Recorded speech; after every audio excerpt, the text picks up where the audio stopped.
ನಮಸ್ಕಾರ. ಇದೀಗ ತಾನೇ ಬಂದ ಮುಖ್ಯವಾದ ಮಾಹಿತಿಗಳು. ತಮಿಳುನಾಡಿನ ವಿಧಾನಸಭಾ ಚುನಾವಣೆಯಲ್ಲಿ ಟಿವಿಕೆ ಭರ್ಜರಿ ಗೆಲುವು ಸಾಧಿಸಿದ್ದು ವಿಜಯ್ ಅವರು ಮುಖ್ಯಮಂತ್ರಿ ಸ್ಥಾನ ಏರಲು ಮುಂದಾಗಿದ್ದಾರೆ. 8 ಗ್ರಾಂ ಚಿನ್ನ, 6 ಉಚಿತ ಸಿಲಿಂಡರ್, ರೈತರ ಸಾಲ ಮನ್ನಾ ಸೇರಿದಂತೆ ಸಾಕಷ್ಟು ಘೋಷಣೆ ಮಾಡಿದ್ದಾರೆ. ಇನ್ನು ಕರ್ನಾಟಕಕ್ಕೂ ಕೂಡ ಒಂದು ಹೊಸ ಪಕ್ಷ ಬರಲಿದೆ ಅಂತೆ. ಏನಿದು ಮಾಹಿತಿ ನೋಡೋಣ. ತಮಿಳುನಾಡಿನ ಜನರಿಗೆ ಕೊಟ್ಟಿರುವ ಭರವಸೆ ಈಡೇರಿಸಲು 42,000 ಕೋಟಿ ರೂಪಾಯಿ ಬೇಕಾಗಿದೆ. ಮತ್ತೊಂದೆಡೆಯಲ್ಲಿ ಬಿಜೆಪಿ ಮತ್ತು ವಿಜಯ್ ಅವರ ಅಬ್ಬರ ಭಾರತ ಮಾತ್ರವಲ್ಲದೆ ಅಮೆರಿಕದಿಂದ ಲಂಡನ್ ಮಾಧ್ಯಮಗಳಲ್ಲಿ ಶ್ಲಾಘನೆ ವ್ಯಕ್ತವಾಗ್ತಾ ಇದೆ. ಪಶ್ಚಿಮ ಬಂಗಾಳದಲ್ಲಿ ಬಿಜೆಪಿ ಭರ್ಜರಿ ಗೆಲುವು ಸಾಧಿಸಿದ್ದು ಭಾರತದಾದ್ಯಂತ ಇದೇ ಚರ್ಚೆ ನಡೀತಾ ಇದೆ. ಈ ಬಗ್ಗೆಯೂ ಕೂಡ ಮಾಹಿತಿ ನೋಡೋಣ.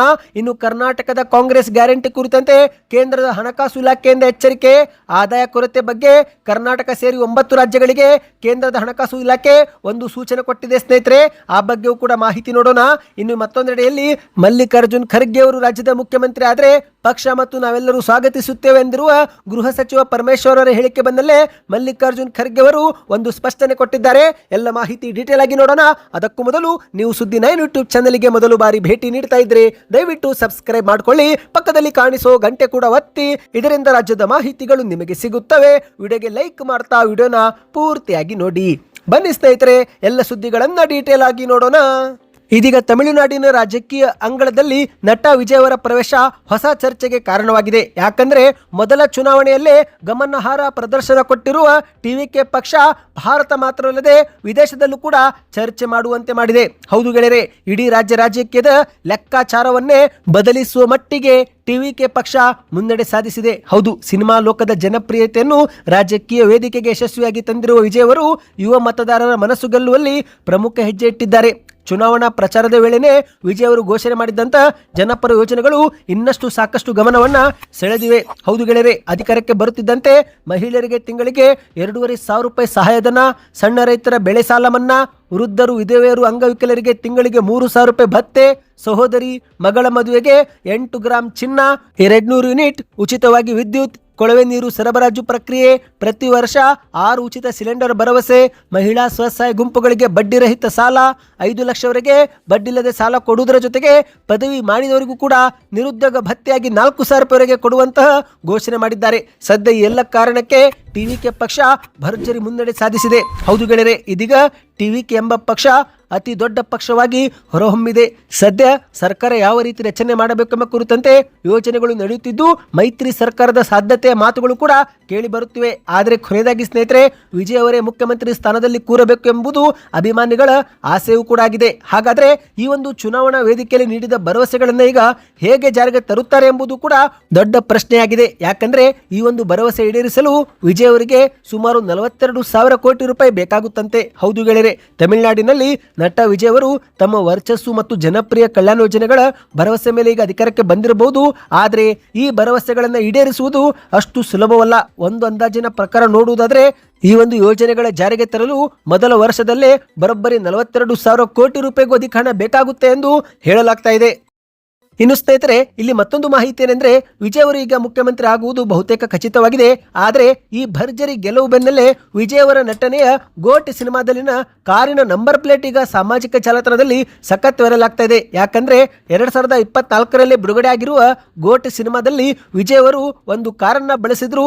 ಆ ಒಂದು ಕಾರಿನ ನಂಬರ್ ಪ್ಲೇಟ್ ನೋಡಿದ್ರೆ TN07 CM 2026 ಎಂದು ಬರೆದಿದೆ. ಅಂದರೆ ಸ್ನೇಹಿತರೆ, TN ಅಂದರೆ ತಮಿಳುನಾಡು, 07 ಅಂದರೆ ಮೇ 7 ಮತ್ತು CM ಅಂದರೆ ಮುಖ್ಯಮಂತ್ರಿ, 2026 ಅಂದರೆ ನಡೆಯುತ್ತಿರುವ ವರ್ಷ. ಒಟ್ಟಿನಲ್ಲಿ 2026ರಲ್ಲಿ ವಿಜಯ್ ಮುಖ್ಯಮಂತ್ರಿ ಆಗಲಿದ್ದಾರೆ ಎಂಬುದನ್ನು ಸಿನಿಮಾ ಮೂಲಕವೇ ಮೊದಲೇ ತೋರಿಸಿದರೆ ಎಂಬ ಒಂದು ಚರ್ಚೆ ಈಗ ಅಭಿಮಾನಿಗಳು ಮಾಡ್ತಿದ್ದಾರೆ. ಇನ್ನು ಇದೇ ಮಧ್ಯೆ ಸ್ನೇಹಿತರೆ, ಮತ್ತೊಂದು ಮಾಹಿತಿ ಏನಂದ್ರೆ ಕರ್ನಾಟಕದಲ್ಲೂ ಕೂಡ ಒಂದು ಹೊಸ ರಾಜಕೀಯ ಪಕ್ಷ ಬರ್ತಿದೆ ಅಂತೆ. ಹೌದು ಗೆಳೆಯರೆ, 5 ರಾಜ್ಯಗಳ ಚುನಾವಣಾ ಫಲಿತಾಂಶ ದೇಶಾದ್ಯಂತ ಚರ್ಚೆ ಆಗ್ತಾ ಇದೆ. ಅದರಲ್ಲೂ ವಿಶೇಷವಾಗಿ ತಮಿಳುನಾಡಿನಲ್ಲಿ ನಟ ವಿಜಯ್ ಅವರ ನೂತನ ಪಕ್ಷವಾಗಿರುವ ಟಿವಿಕೆ ಇದೇ ಮೊದಲ ಬಾರಿಗೆ 108 ಸ್ಥಾನಗಳನ್ನು ಗೆದ್ದು ಇತಿಹಾಸವನ್ನೇ ಸೃಷ್ಟಿ ಮಾಡಿದೆ. ಇಂತಹ ಸಮಯದಲ್ಲಿ ವಿಜಯ್ ಅವರ ಗೆಲುವು ದೇಶಾದ್ಯಂತ ಹೊಸ ಪಕ್ಷ ಕೊಟ್ಟವರಿಗೆ ಒಂದು ಹೊಸ ಚೈತನ್ಯ ನೀಡಿದ್ದು, ಇದೇ ಮಧ್ಯೆ ಕರ್ನಾಟಕದಲ್ಲೂ ಕೂಡ ಹೊಸ ಪಕ್ಷ ಸ್ಥಾಪನೆಯ ಸುಳಿವೊಂದು ಸಿಕ್ಕಿದೆ. ಹೌದು, ತಮಿಳುನಾಡಿನ ವಿಧಾನಸಭಾ ಚುನಾವಣೆಯಲ್ಲಿ ನಟ ವಿಜಯ್ ಅವರ ಟಿವಿಕೆ ಪಕ್ಷ ಈಗ ಅತ್ಯುತ್ತಮ ಸಾಧನೆ ಮಾಡಿರುವುದರಿಂದ ದೇಶಾದ್ಯಂತ ಪ್ರಾದೇಶಿಕ ಪಕ್ಷಗಳಿಗೆ ಹೊಸ ಭರವಸೆಯೊಂದು ಮೂಡಿದೆ. ಹೀಗಾಗಿ ಕರ್ನಾಟಕದಲ್ಲೂ ಕೂಡ ವಿಧಾನಸಭಾ ಚುನಾವಣೆಗೆ 2 ವರ್ಷ ಬಾಕಿ ಇರುವಾಗಲೇ ಮತ್ತೊಂದು ಕರ್ನಾಟಕದಲ್ಲಿ ಹೊಸ ಪಕ್ಷ ಸ್ಥಾಪನೆ ಮಾಡುವ ಬಗ್ಗೆ ಮಾಜಿ ಬಿಗ್ ಬಾಸ್ ಸ್ಪರ್ಧಿಯೊಬ್ಬರು ಸುಳಿವು ಕೊಟ್ಟಿದ್ದಾರೆ. ಹೌದು ಗೆಳೆಯರೆ, ಲಾಯರ್ ಆಗಿರುವ ಕೆ.ಎನ್. ಜಗದೀಶ್ ಅವರು ಸಾಮಾಜಿಕ ಜಾಲತಾಣದಲ್ಲಿ ಒಂದು ಟ್ವೀಟ್ ಮಾಡಿದ್ದಾರೆ. ಆ ಒಂದು ಟ್ವೀಟ್ ಕೂಡ ನೀವು ನೋಡ್ತಿರಬಹುದು. ಜೆಡಿಎಸ್, ಬಿಜೆಪಿ, ಕಾಂಗ್ರೆಸ್ ಸಹವಾಸ ಕರ್ನಾಟಕದ ಮತದಾರರಿಗೆ ಸಾಕಾಗಿದೆ. ಭ್ರಷ್ಟಾಚಾರ, ನಿರುದ್ಯೋಗ, ಬಡತನ, ಬೆಲೆ ಏರಿಕೆ ವಿರುದ್ಧ ಜನರ ಜೊತೆ ನಿಲ್ಲುವ, ಸಾಮಾನ್ಯ ಜನರ ನಿಲ್ಲಿಸಿ ಗೆಲ್ಲಿಸಿ ಸರ್ಕಾರ ರಚಿಸುವ ಅವಶ್ಯಕತೆ ಮುಂದಿನ ಕರ್ನಾಟಕ MLA ಚುನಾವಣೆಯಲ್ಲಿ ಮಾಡಬೇಕೆಂದು ಪ್ರಯತ್ನ ನಡೀತಾ ಇದೆ. 16 ಪೊಲಿಟಿಕಲ್ ಪಾರ್ಟಿ ಇರುವ ಕರ್ನಾಟಕಕ್ಕೆ ಈ 3 ಪಕ್ಷಗಳ ಭ್ರಷ್ಟ ರಾಜಕಾರಣಿಗಳಿಗೆ ತೊಡೆ ತಟ್ಟಿ ನಿಲ್ಲುವ ಒಬ್ಬ ಲೀಡರ್ ಹಾಗೂ ಸಾಮಾನ್ಯ ವರ್ಗದ ಜನರ ಜೊತೆ ನಿಲ್ಲುವ ಒಂದು ರಾಜಕೀಯ ಪಾರ್ಟಿ ಅವಶ್ಯಕತೆ ಇದೆ. ಶೀಘ್ರವೇ ಪಾರ್ಟಿ ಹಾಗೂ ಜವಾಬ್ದಾರಿ ಹೊತ್ತು ನಿಮ್ಮ ಮುಂದೆ ಶಾರ್ಟ್ಲಿ ಪಾರ್ಟಿ ಅನೌನ್ಸ್ಮೆಂಟ್ ಎಂದು ಜಗದೀಶ್ ಅವರು ಟ್ವೀಟ್ ಮಾಡಿದ್ದಾರೆ. ಒಟ್ಟಿನಲ್ಲಿ ಸ್ನೇಹಿತರೆ, ಕರ್ನಾಟಕದಲ್ಲಿ ಹೊಸ ಪಕ್ಷ ಶೀಘ್ರವೇ ಬರುವಂತ ಒಂದು ಸುಳಿವನ್ನ ಜಗದೀಶ್ ಅವರು ಕೊಟ್ಟಿದ್ದಾರೆ. ಈ ಬಗ್ಗೆ ನಾವೆಲ್ಲರೂ ಈಗ ಕಾದು ನೋಡಬೇಕಾಗಿದೆ. ಬನ್ನಿ ಈಗ ಮತ್ತೊಂದು ಮಾಹಿತಿಗೆ ಹೋಗೋಣ. ಇದೀಗ ಭಾರತ ಮಾತ್ರವಲ್ಲದೆ ಇಡೀ ಜಗತ್ತಿನಲ್ಲೇ ಬಿಜೆಪಿ ಮತ್ತು ವಿಜಯ್ ಅವರ ಅಬ್ಬರ ಶುರುವಾಗಿದೆ. ಯಾಕಂದ್ರೆ ಸ್ನೇಹಿತರೆ, ಭಾರತದ ಪಶ್ಚಿಮ ಬಂಗಾಳ ಮತ್ತು ತಮಿಳುನಾಡು ರಾಜ್ಯ ಚುನಾವಣಾ ಫಲಿತಾಂಶ ಅಂತಾರಾಷ್ಟ್ರೀಯ ಮಟ್ಟದಲ್ಲೇ ಭಾರಿ ಚರ್ಚೆಗೆ ಕಾರಣವಾಗಿದೆ. ಅಮೆರಿಕದಿಂದ ಪಾಕಿಸ್ತಾನದವರೆಗೆ, ಲಂಡನ್ನಿಂದ ಢಾಕಾದವರೆಗೆ ಪ್ರಮುಖ ಪತ್ರಿಕೆಗಳು ಭಾರತದ ರಾಜಕೀಯ ಬದಲಾವಣೆಗಳನ್ನು ಪ್ರಮುಖವಾಗಿ ವರದಿ ಮಾಡಿವೆ. ಹೌದು ಗೆಳೆಯರೆ, ಪಶ್ಚಿಮ ಬಂಗಾಳದಲ್ಲಿ ಮಮತಾ ಬ್ಯಾನರ್ಜಿಯವರ 15 ವರ್ಷಗಳ ಸುದೀರ್ಘ ಆಡಳಿತವನ್ನು ಬಿಜೆಪಿ ಅಂತ್ಯಗೊಳಿಸಿ ಜಯ ಸಾಧಿಸಿದೆ. ಇತ್ತ ತಮಿಳುನಾಡಿನಲ್ಲಿ ನಟ ವಿಜಯ್ ಅವರ ಹೊಸ ಪಕ್ಷ ಅಚ್ಚರಿ ಮೂಡಿಸುವಂತೆ ಗೆಲುವು ಸಾಧಿಸಿದೆ. ಈ ಎರಡೂ ಒಂದು ವಿಚಾರ ಭಾರತೀಯ ಒಂದು ಮಾಧ್ಯಮಗಳಲ್ಲಿ ಮಾತ್ರವಲ್ಲದೆ ಅಂತಾರಾಷ್ಟ್ರೀಯ ಮಾಧ್ಯಮಗಳಲ್ಲೂ ಕೂಡ ವರದಿಯಾಗುತ್ತಿದೆ. ಹೌದು ಸ್ನೇಹಿತರೆ, ಬ್ರಿಟಿಷ್ ಮಾಧ್ಯಮಗಳಲ್ಲೂ ಕೂಡ ವಿಶ್ಲೇಷಣೆ ಮಾಡಲಾಗಿದೆ. ಲಂಡನ್ನ ಪ್ರಸಿದ್ಧ BBC ಪತ್ರಿಕೆಯು ಬಂಗಾಳದ ಕೋಟೆಯನ್ನು ವಶಪಡಿಸಿಕೊಂಡ ಮೋದಿ ಪಡೆ ಎಂದು ಶೀರ್ಷಿಕೆ ಒಂದು ಬಿಡುಗಡೆ ಮಾಡಿದೆ.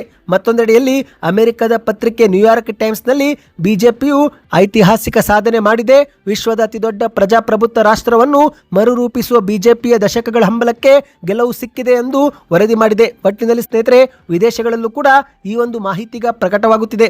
ಇನ್ನು ಇತ್ತ ಬಾಂಗ್ಲಾದೇಶದ ಢಾಕಾ ಟ್ರಿಬ್ಯೂನ್ ಎಂಬ ಪತ್ರಿಕೆ ತಮಿಳುನಾಡಿನ ಮುಖ್ಯಮಂತ್ರಿ ಆಗಿದ್ದ MK ಸ್ಟಾಲಿನ್ ಅವರ ಸೋಲನ್ನು ಅತಿ ದೊಡ್ಡ ರಾಜಕೀಯ ಆಘಾತ ಎಂದು ಕರೆದಿದ್ದಲ್ಲದೆ, ರಾಜಕೀಯಕ್ಕೆ ಹೊಸಬರಾಗಿರುವ ನಟ ವಿಜಯ್ ಅವರು ಅನುಭವಿ ರಾಜಕಾರಣಿ ಸ್ಟಾಲಿನ್ ಅವರನ್ನೇ ಸೋಲಿಸಿರುವುದು ದಕ್ಷಿಣ ಭಾರತದ ರಾಜಕೀಯದಲ್ಲೇ ಹೊಸ ಪರ್ವ ಆರಂಭ ಮಾಡಿದಂತಾಗಿದೆ ಎಂದು ಬಾಂಗ್ಲಾದೇಶದ ಮಾಧ್ಯಮಗಳಲ್ಲಿ ವರದಿ ಮಾಡಿವೆ. ಒಟ್ಟಿನಲ್ಲಿ ಸ್ನೇಹಿತರೆ, ಎಲ್ಲಿ ನೋಡಿದ್ರು ಬಿಜೆಪಿ ಹಾಗೂ ತಮಿಳುನಾಡಿನ ವಿಜಯ್ ಅವರ TVK ಪಕ್ಷದೇ ಚರ್ಚೆ ನಡೀತಾ ಇದೆ. ಈ ಬಗ್ಗೆ ನಿಮ್ಮ ಅನಿಸಿಕೆಯನ್ನು ನೀವು ನಮಗೆ ಕಮೆಂಟ್ ಮಾಡಿ ತಿಳಿಸಿ. ಬನ್ನಿ ಸ್ನೇಹಿತರೆ, ಮತ್ತೊಂದು ಮಾಹಿತಿಗೆ ಹೋಗೋಣ.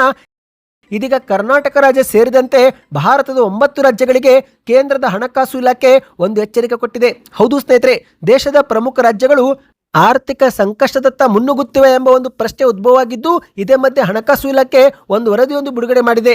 ಆದಾಯ ಕೊರತೆ ಮತ್ತು ಹೆಚ್ಚುತ್ತಿರುವ ಸಾಲದ ಹೊರೆಯಿಂದಾಗಿ ಕರ್ನಾಟಕ ಸೇರಿದಂತೆ 9 ರಾಜ್ಯಗಳು ಶೀಘ್ರದಲ್ಲೇ ಭಾರೀ ಹಣಕಾಸು ಒತ್ತಡಕ್ಕೆ ಸಿಲುಕಲಿವೆ ಎಂದು ಹಣಕಾಸು ಇಲಾಖೆ ಎಚ್ಚರಿಕೆ ಕೊಟ್ಟಿದೆ. ಯಾಕಂದ್ರೆ ಸ್ನೇಹಿತರೆ, ಈ ಒಂದು ರಾಜ್ಯಗಳಲ್ಲಿ ಉಚಿತ ಗ್ಯಾರಂಟಿಗಳು ಕೊಡಲಾಗುತ್ತಿದ್ದು, ಇದು ನೇರವಾಗಿ ರಾಜಸ್ವ ಸಂಗ್ರಹದ ಕೊರತೆ ಮತ್ತು ಅನಿಯಂತ್ರಿತ ಸಾಲದ ಪ್ರಮಾಣಕ್ಕೆ ಆರ್ಥಿಕ ಬಿಕ್ಕಟ್ಟಿನ ಪ್ರಮುಖ ಕಾರಣ ಎಂದು ಗುರುತಿಸಲಾಗಿದೆ. ಹೌದು, 18 ದೊಡ್ಡ ರಾಜ್ಯಗಳ ಪೈಕಿ ಅರ್ಧದಷ್ಟು ಅಂದ್ರೆ 9 ರಾಜ್ಯಗಳು ಆರ್ಥಿಕ ಅಸ್ಥಿರತೆ ಎದುರಿಸಲಿವೆ ಎಂದು ಹೇಳಲಾಗಿದ್ದು, ಇದರಲ್ಲಿ ಕರ್ನಾಟಕವು ಕೂಡ ಸೇರಿಕೊಂಡಿದೆ. ವರದಿಯ ಮಾಹಿತಿ ಪ್ರಕಾರ ನೋಡುವುದಾದರೆ, ಆದಾಯ ಕೊರತೆ ಎದುರಿಸುತ್ತಿರುವ ರಾಜ್ಯಗಳ ಪಟ್ಟಿ ನೋಡುವುದಾದರೆ, ಹಿಮಾಚಲ ಪ್ರದೇಶ 2.4% ಕೊರತೆಯಿಂದಾಗಿ ಮೊದಲ ಸ್ಥಾನದಲ್ಲಿದ್ದರೆ, 2ನೇ ಸ್ಥಾನ ಪಂಜಾಬ್, 3ನೇ ಸ್ಥಾನ ಕೇರಳ, 4ನೇ ಸ್ಥಾನದಲ್ಲಿ ಆಂಧ್ರ ಪ್ರದೇಶ, ರಾಜಸ್ಥಾನ 5ನೇ ಸ್ಥಾನದಲ್ಲಿ, ಹರಿಯಾಣ 6ನೇ ಸ್ಥಾನದಲ್ಲಿ, ಹೀಗೆ ಕರ್ನಾಟಕ 7 ಮತ್ತು ಮಹಾರಾಷ್ಟ್ರ 8 ಹಾಗೂ ಛತ್ತೀಸ್ಗಢ 9 ಸ್ಥಾನದಲ್ಲಿವೆ ಎಂದು ಹೇಳಲಾಗುತ್ತಿವೆ. ಹೌದು ಸ್ನೇಹಿತರೆ, ಇದೀಗ ಕಾಂಗ್ರೆಸ್ ಸರ್ಕಾರ ನಾವು ಆರ್ಥಿಕವಾಗಿ ಸದೃಢವಾಗಿದ್ದೇವೆ ಎಂದು ಹೇಳುತ್ತಿದ್ದು, ಈಗ ಕರ್ನಾಟಕ 0.7% ಆದಾಯ ಕೊರತೆಯೊಂದಿಗೆ 6ನೇ ಸ್ಥಾನದಲ್ಲಿದೆ. ರಾಜ್ಯ ಸರ್ಕಾರವು ತನ್ನ ಸಾಲದ ಪ್ರಮಾಣವನ್ನು ನಿಯಂತ್ರಿಸದಿದ್ದರೆ ಮತ್ತು ಆದಾಯದ ಮೂಲವನ್ನು ಹೆಚ್ಚಿಸಿಕೊಳ್ಳದಿದ್ದರೆ ಮುಂಬರುವ ವರ್ಷಗಳಲ್ಲಿ ಅಭಿವೃದ್ಧಿ ಯೋಜನೆಗಳಿಗೆ ಹಣದ ಕೊರತೆ ಎದುರಾಗುವ ಸಾಧ್ಯತೆ ಇದೆ ಎಂದು ಕೇಂದ್ರದ ಹಣಕಾಸು ಇಲಾಖೆ ಎಚ್ಚರಿಕೆ ಕೊಟ್ಟಿದೆ. ಈ ಬಗ್ಗೆ ನಿಮ್ಮ ಅನಿಸಿಕೆಯನ್ನು ನೀವು ನಮಗೆ ಕಮೆಂಟ್ ಮಾಡಿ. ಬನ್ನಿ ಸ್ನೇಹಿತರೆ, ಮತ್ತೊಂದು ಮಾಹಿತಿಗೆ ಹೋಗೋಣ.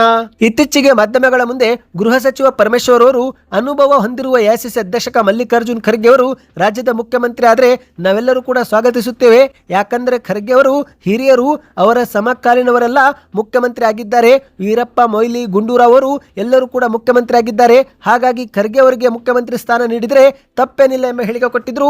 ಇದೇ ಬೆನ್ನಲ್ಲೇ ಈಗ ಸ್ವತಃ ಮಲ್ಲಿಕಾರ್ಜುನ್ ಖರ್ಗೆ ಅವರೇ ಒಂದು ಸ್ಪಷ್ಟ ಸಂದೇಶ ಕೊಟ್ಟಿದ್ದಾರೆ. ಹೌದು, ಸದ್ಯಕ್ಕೆ ಕರ್ನಾಟಕದಲ್ಲಿ CM ಬದಲಾವಣೆ ಇಲ್ಲ ಎಂಬ ಒಂದು ಹೇಳಿಕೆಯನ್ನು ಕೊಟ್ಟಿದ್ದಾರೆ. ಹೌದು, ಮುಖ್ಯಮಂತ್ರಿ ಬದಲಾಯಿಸುವ ಯಾವುದೇ ಯೋಜನೆ ನಮ್ಮ ಮುಂದೆ ಇಲ್ಲ ಎಂದು ಮಲ್ಲಿಕಾರ್ಜುನ್ ಖರ್ಗೆ ಅವರು ಸ್ಪಷ್ಟಪಡಿಸಿದ್ದು ಮತ್ತು ಈ ಒಂದು ಸಮಸ್ಯೆಯನ್ನು ಕೂಡ ಶೀಘ್ರದಲ್ಲೇ ಬಗೆಹರಿಸಲಾಗುವುದು ಎಂಬ ಒಂದು ಸುಳಿವು ಕೂಡ ಕೊಟ್ಟಿದ್ದಾರೆ. ಹೌದು ಸ್ನೇಹಿತರೆ, ಇದೀಗ ಡಿಕೆ ಶಿವಕುಮಾರ್ ಅವರ ಬೆಂಬಲಿಗರ ಒತ್ತಡ ಹೈಕಮಾಂಡ್ ಮೇಲೆ ಬಿದ್ದಿದೆ. ಸತತವಾಗಿ ದೆಹಲಿಗೆ ಹೋಗುತ್ತಿದ್ದು ಕಾಂಗ್ರೆಸ್ ಸರ್ಕಾರ ಈ ಒಂದು ಹಿಂದೆ 2023ರಲ್ಲಿ ಅಧಿಕಾರಕ್ಕೆ ಬಂದಾಗಲೇ ಮುಖ್ಯಮಂತ್ರಿ ಸಿದ್ದರಾಮಯ್ಯ 2.5 ವರ್ಷ, ಉಪಮುಖ್ಯಮಂತ್ರಿ ಡಿಕೆ ಶಿವಕುಮಾರ್ ಅವರು 2.5 ವರ್ಷ ಎಂಬ ಒಂದು ಒಪ್ಪಂದವಾಗಿತ್ತಂತೆ. ಇದೇ ಒಂದು ವಾದವನ್ನು ಮುಂದಿಟ್ಟುಕೊಂಡು ಈಗ ಡಿಕೆ ಶಿವಕುಮಾರ್ ಅವರ ಬೆಂಬಲಿಗರು ಅವರಿಗೆ ಉನ್ನತ ಹುದ್ದೆ ನೀಡಲೇಬೇಕು, ಸಿಎಂ ಸ್ಥಾನ ನೀಡಲೇಬೇಕು ಎಂದು ನಿರಂತರವಾಗಿ ಹೈಕಮಾಂಡ್ ಮೇಲೆ ಒತ್ತಡ ಹಾಕುತ್ತಿದ್ದಾರೆ. ಇದೇ ಮಧ್ಯೆ ಪ್ರತಿಕ್ರಿಯೆ ಕೊಟ್ಟಂತ ಮಲ್ಲಿಕಾರ್ಜುನ್ ಖರ್ಗೆ ಅವರು ಸದ್ಯಕ್ಕೆ ರಾಜ್ಯದಲ್ಲಿ ಮುಖ್ಯಮಂತ್ರಿಯನ್ನು ಬದಲಾಯಿಸುವ ಯಾವುದೇ ಯೋಜನೆ ನಮ್ಮ ಮುಂದೆ ಇಲ್ಲ, ಈ ಒಂದು ಸಮಸ್ಯೆಯನ್ನು ಕೂಡ ಶೀಘ್ರದಲ್ಲೇ ಬಗೆಹರಿಸಲಾಗುವುದು ಎಂದು ಸುಳಿವು ಕೊಟ್ಟಿದ್ದಾರೆ. ಈ ಬಗ್ಗೆ ನಿಮ್ಮ ಅನಿಸಿಕೆಗಳನ್ನು ಕಮೆಂಟ್ ಮಾಡ್ತಾ, ಮಾಹಿತಿ ಇಷ್ಟವಾಗಿದ್ದರೆ ಚಾನಲ್ಗೆ ಸಬ್ಸ್ಕ್ರೈಬ್ ಮಾಡಿಕೊಳ್ಳಿ,